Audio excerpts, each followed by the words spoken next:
Welcome back. We're going to be looking at range loop as promised last time.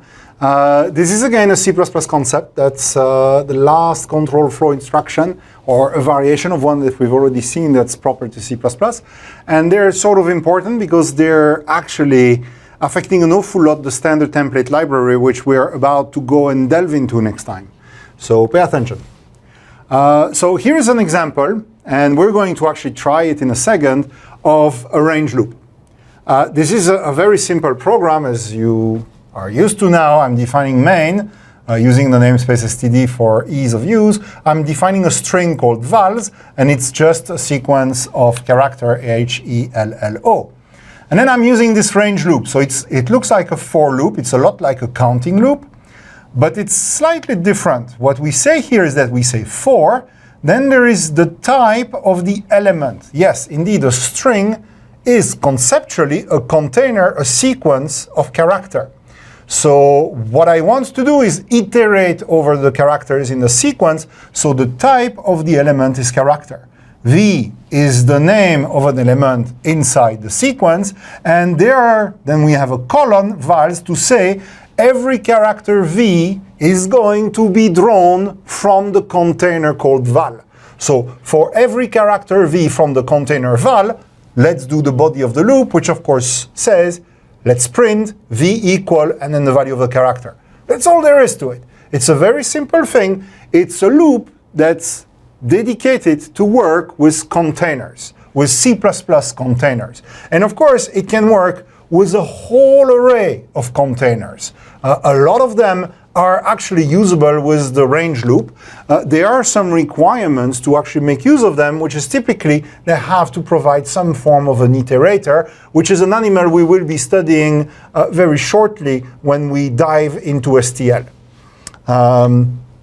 So let's take a look at how this works. I have the file all ready to go here. So I'm going to switch to this range program. So that's exactly what's showing up above, right? I'm saying for every character V in the container val, let's do this instruction. So let's go to the shell, compile that program. So I'm compiling usual command, and then I can run it. And of course, you see it. I've done it just before. You see that when I run, it prints hello. So there is no mystery. We can easily do that, and we can easily use the range loop.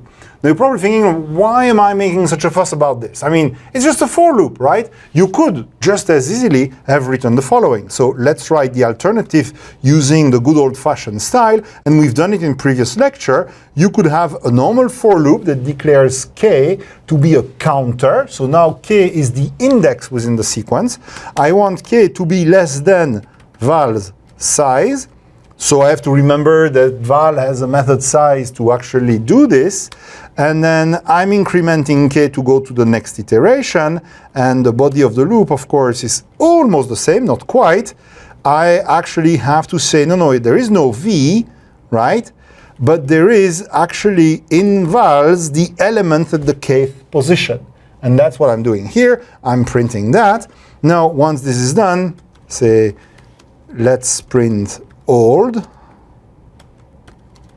and line, so that we know it's the old style of the loop. Let's try that.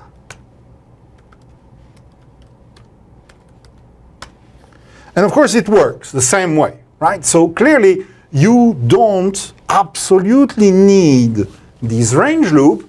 You can get by with this. Well, already there is quite a bit more typing going on, and you have to know that there is a notion of an index, which is the rank of an element in the sequence, and of an operation for indexing the container. So you need to know that you can write vals subscript k. You need to know the size of the container. You need to remember the sequence of the syntax of the for instruction. So it's a little more work. It's a little more involved. But the true value of the range loop will show up the moment we work into STL, because this looks very natural, because we can use as an index just an integer, because essentially at the end of the day a string is an array of character. It's a simple array of character, so k is the index within that array, and it's very natural to write this loop.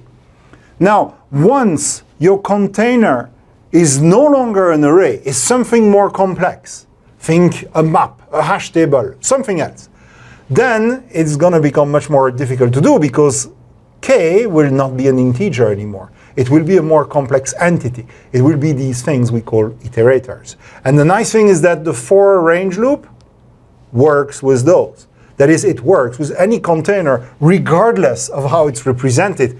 It's the same code. In particular, if tomorrow I want to change the implementation of val to be another container, this loop still works the same way. It doesn't have to be changed. This one, the day vals become a tree and no longer an array, this syntax will no longer work because trees don't have methods like give me the kth node of the tree. That doesn't exist in a tree. So this would become invalid, this would still be valid. So this is a much better style for all the containers to use.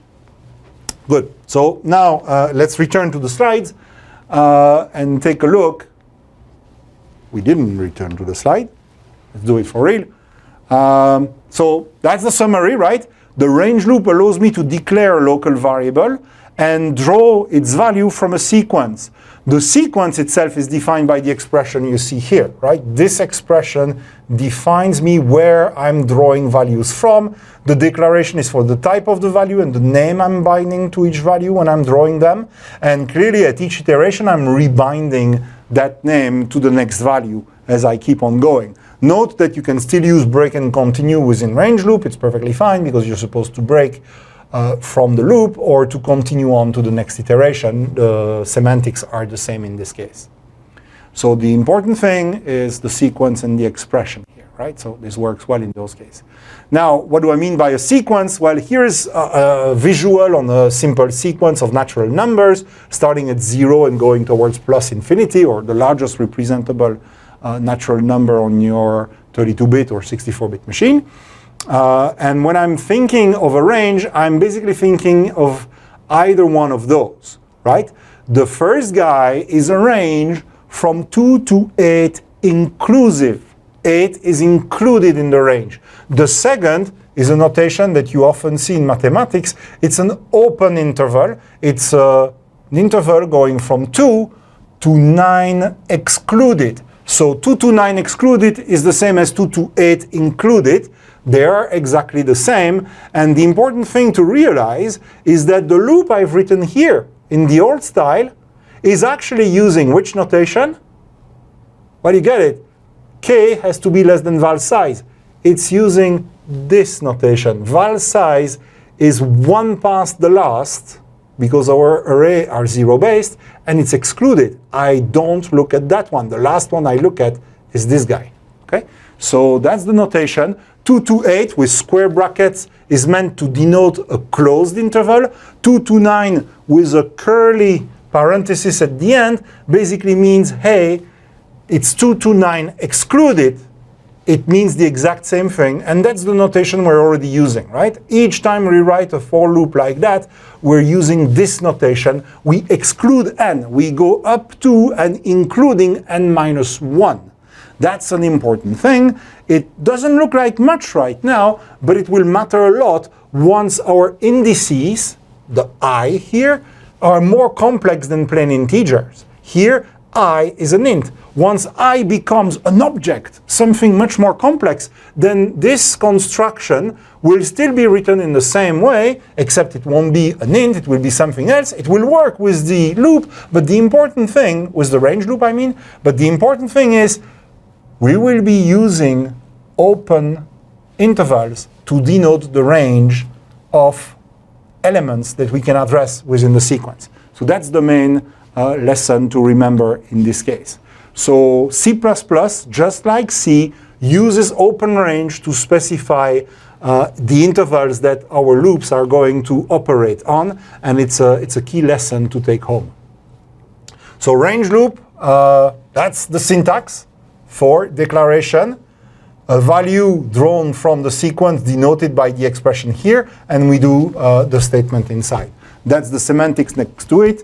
It's just paraphrasing what I've just told you. There is nothing really special about this, but these loops are extremely convenient for the future when the moment we start looking at STL which is coming really quick now. So range loops are actually using open interval, and that's absolutely not an accident. It's actually a critical design choice. If they had picked differently, an awful lot of code would become considerably uglier, and this is not something you want to do. So you will start to appreciate this once we look at iterators, which is part of the STL and which we will do next. So next thing, as I said, STLs, generics, iterators, and looking at the auto keyword, which is again a C++ novelty that will make our life much easier when writing code. In particular, if you've written code with the old versions of the C++ standard, this is going to be a bowl of fresh air. So see you next time, and we'll play with the STL.